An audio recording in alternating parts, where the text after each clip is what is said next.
Hello survivors and welcome to another Walking Dead Road to Survival video, and in this video we're going to be taking a first look at S-Class Amber, who is the main character reward for the new event that has started, The Cure, and we're going to be seeing if she's worth grinding it out for. It is quite a short event. It is a shortened event to 3 weeks, where they're normally like 4 or 5 weeks long. That means you are going to have to hit a lot of those milestones to be able to get Amber. Fortunately, we know what we have to get. If you do want to find out exactly what you need to get your hands on this character, do check out my video that I made on the event itself. However, Amber on the right hand side visually does look pretty badass. She's armored up and she's already, she's bringing in the style. She's got the booty shorts on, the high heel, like, is this high heels on? The high heel boots. It's Amber as we knew her as the 6-star. She did the same sort of deal as the 6-star. She had the petticoat on. Is it called a petticoat? I'm not really actually sure what it's called. And she had this massive scythe. Just like the combination there is just pretty crazy. I like the get up. You can also see she's got dyed hair in this one. She's got slightly pinked up hair on the top, and I like that. I like that. It looks kind of cool. On the left hand side, we see her with the mask fully on. I believe that's the toxic sign. Is that the toxic sign? I always get the radioactive and the toxic sign mixed up. I'm pretty sure the radioactive one's like yellow and triangular and stuff, but this one's the toxic sign. And obviously in The Walking Dead, they're dealing with quite a big issue when it comes to toxic and the vaccine, and the whole thing around the cure and stuff like this is to do with the Walking Dead scene and the fact that everyone's going to turn into walkers. They're hoping that they can find a vaccine for that. Now, as an S-Class character with 30 veteran rings, she has got 5,965 attack, 2,824 defense, and 3,866 HP. So, very much on the offensive side, and she does have a little bit more HP, and I kind of prefer more HP than defense when it comes to attack team characters, just in case you come up against those characters that do bleed and burn and stuff. You have a bit more chance of surviving. She is considered a damage dealer, and of course she is holding that pistol in her hand.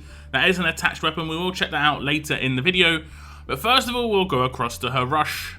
It is called Unholy Shots. It has a 76 AP cost, deal 800% damage to one enemy and all adjacent. Those enemies get 100% heal reduction for 2 turns. This obviously is extremely powerful. 800% damage to 5 enemies, potentially, if you select that central character.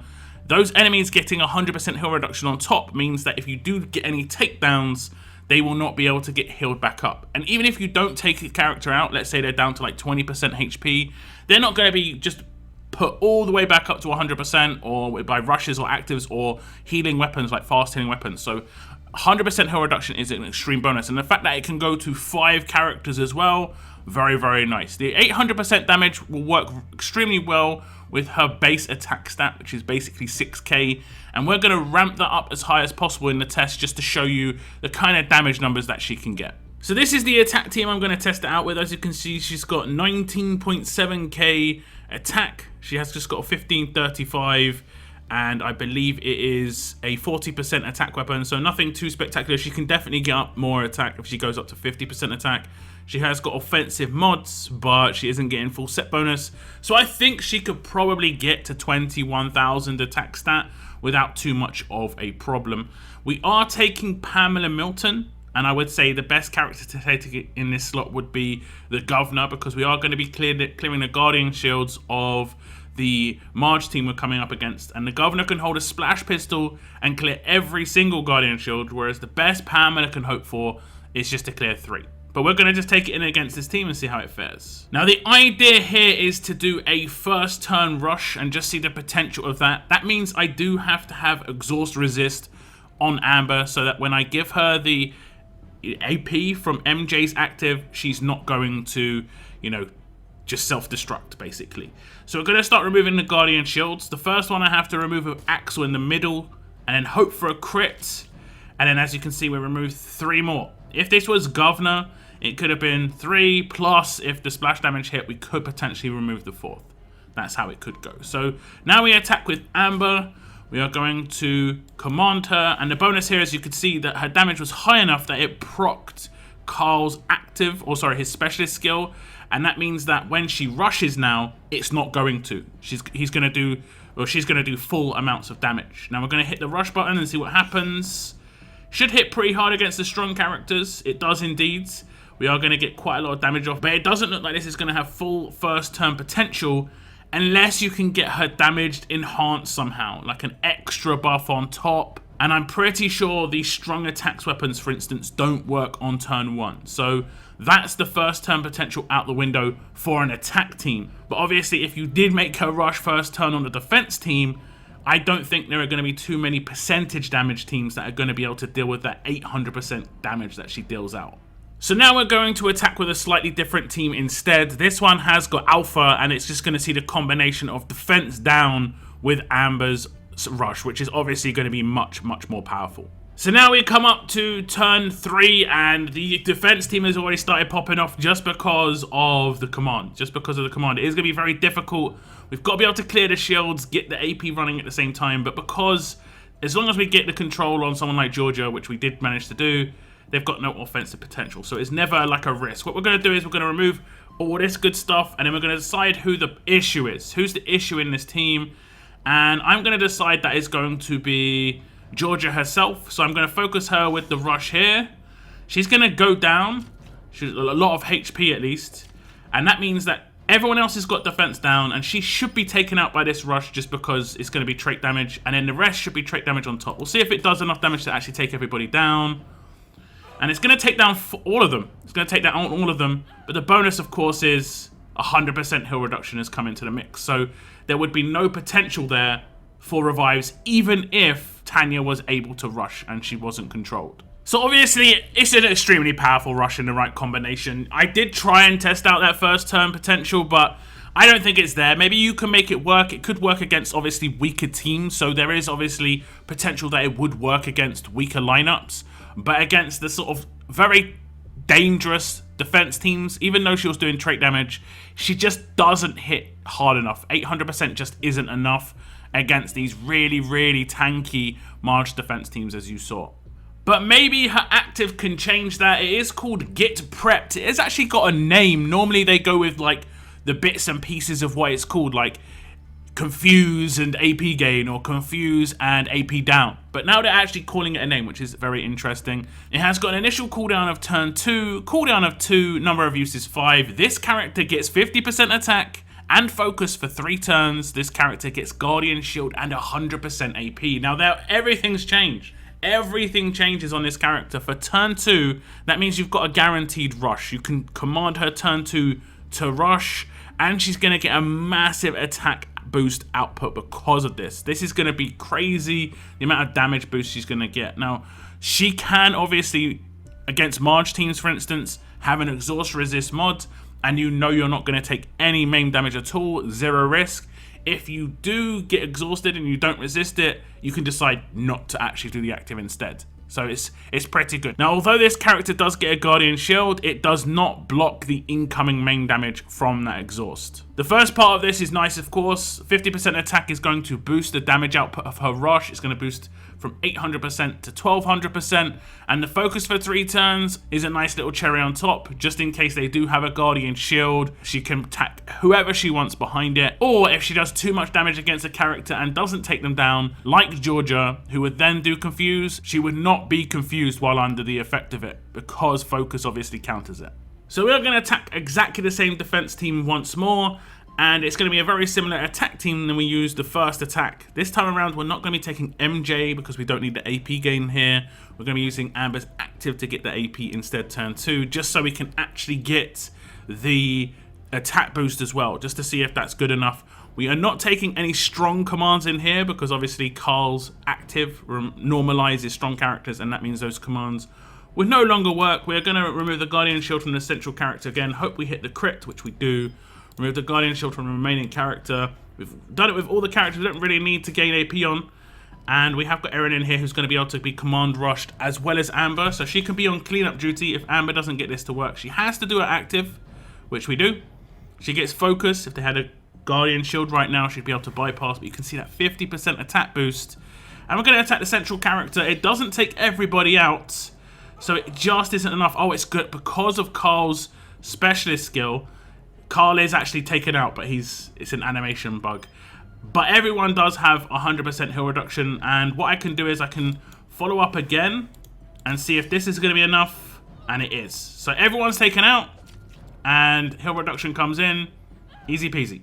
So active skill does obviously work extremely well. I think this is going to be very powerful on a defense team, however, where you could potentially put a stun gun in her hands that has just lots of stats. It could have high percentage defense, reasonable percentage HP, and a 1535 in the 4 slot, and you're going to be able to take some hits, and you can get command rush turn 2.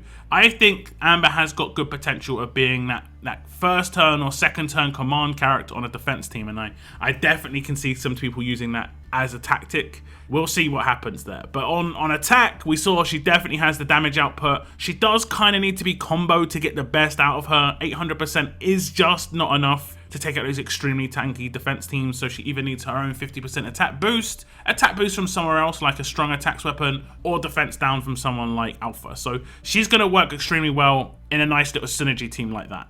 Now, you did probably notice she did get a follow-up when she did get the takedowns. This does obviously mean that every time she takes a character down, she gets a follow-up attack. It's just as simple as that. You guys know how follow-up works, but it does obviously mean that she's going to get bonus AP. So if you get someone extremely low when attacking, you will be able to take them out and then do another attack, and she'll have a second turn natural rush without any need for boosts. So what you could do there, strangely enough, this is going to be crazy, you could do her rush second turn, take someone out, do her active skill, command her, and then rush again second turn. Very, very few circumstances where that's going to work, but there is definitely potential. So I'll quickly show you that potential here, but we're going to take an extremely low level character on defense just to give me a 100% chance of this happening. It's primarily not going to happen against Marge teams. I'll say that straight up.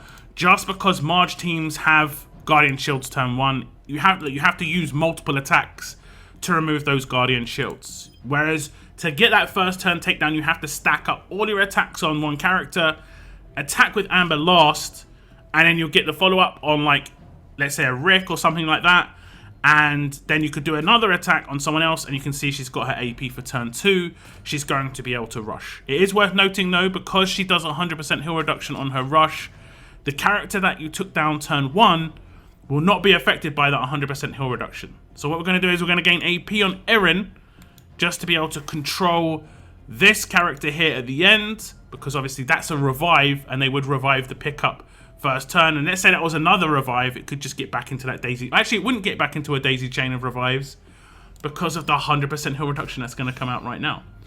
So that is the bonus of that rush. And then obviously we can command, and I'm not going to rush with Erin just to show you. It would take everyone out, but obviously the revive would come in on the character that I originally took down. So that's something you have to be aware of, that original character will get picked back up. But we rushed 2 times on turn 2. I think obviously this is going to be a lot of fun. 6-star Amber was a lot of fun with her kit. I think this S-Class Amber is going to be a lot of fun as well. But one of the best things about 6-star Amber was something that she had on her weapon. And now if we go across to the S-Class character's weapon, well, I think a lot of people are going to be extremely happy with what they see. Amber's Violent 6-shooter has 30% attack base, a medium bonus to AP when attacking, bonus attack, 150% attack when attacking enemies with less than 50% of their HP. Now, this makes it so that she's got a much better chance of hitting a follow-up. I'm going to show you this in a moment, but this is exactly the same sort of weapon that Amber had as a 6-star, and it worked especially well just to get her that initial turn 1 follow-up, which was obviously very powerful to get her a second turn natural rush. So you could command, let's say, Diego back in those days, but you could command these days Alpha turn 2, and then you'd have Amber rush natural turn 2, Alpha command turn 2, and both of them could rush at the same time while using only one command. So I'm going to attack the same Marge team again. It's similar to a team we used before, but this time we're going to stack up the attacks on what I would say is the weak spot on this defense team. For this defense team in particular, it is going to be Barker, and that is because he is using the offensive weapon in his hands. He hasn't got as much defense as these other characters and HP, so that is going to be a big bonus. We're going to do the central removal as normal and hope that it does remove the Guardian Shield of Barker. And now we can just get his HP down a little bit. It is still over 50%. We're going to get just below 50%. Now, Amber's damage that comes in afterwards should be massively amplified. As you can see, she hit for 8k. Like, this is what she's going to bring to the table. And then this is the natural turn to rush that we're going to see. And then the combo could come in where we're going to rush with Alpha first, because we can command Alpha. And we're going to target the character that I don't think she'd take down. She's going to do a lot of damage. Just not going to take her down. We want her actually to survive because we do want to do heal reduction with this character. When we take her out, heal reduction will come in. Now this situation is going to happen where Barker is going to get picked up like we saw before, but his rush is going to come in, and while it will do a lot of damage, he's not going to take anyone out because of it. So there's the bonuses. You can then obviously take down Barker afterwards, get the rushes going. You could do Amber's active straight away and then just rush straight away. Big potential for Amber when it comes to getting that follow-up if you can get enough damage off early on. So the potential of Amber's weapon on an attack team is great. It's going to be a lot of fun. I used Amber in the 6-star era. I did actually pull Amber in the 6-star era when she was still a legit character, and that video is on my channel. It was a great moment, obviously. She is such a fun character, a 6-star, and I see the S-class pretty much being the same. And for me, I would say she is definitely worth to grind towards because of that. At the very least, if you were to never use her in raids for whatever reason, she's going to be a fantastic SR character, like next level SR clearance. She's going to be very quick just because she can just take out an entire team with a rush. Or she can take out lots of walkers at the same time. If you autofill with alert characters right now, personally, I get characters like Jesus, I get characters like Trader go in. And when I come up against walkers, they're just popping off their actives all the time. It's pretty frustrating, honestly. And someone like Amber should go into the autofill team because she's got high attack stats. So it's going to be very beneficial at clearing out those teams in SR, for instance. But I think she's going to be great for raids. Maybe not against the current teams that are around, but you did see she was doing pretty good work against Marge there, so it definitely can happen for you there. But she is definitely going to need exhaust resist like I was using if you want to utilize that active. And that's where she's going to get a big attack boost, and obviously the rush potential 2 times in a row with follow-up with commands. It can be great. But do tell me what you think about S-Class Amber. Are you going to grind for her in the current event, The Cure? Do tell me in the comments down below. But that is going to be the end of my video. I want to thank you very much for tuning in. And as always, keep on surviving, guys. Keep on surviving.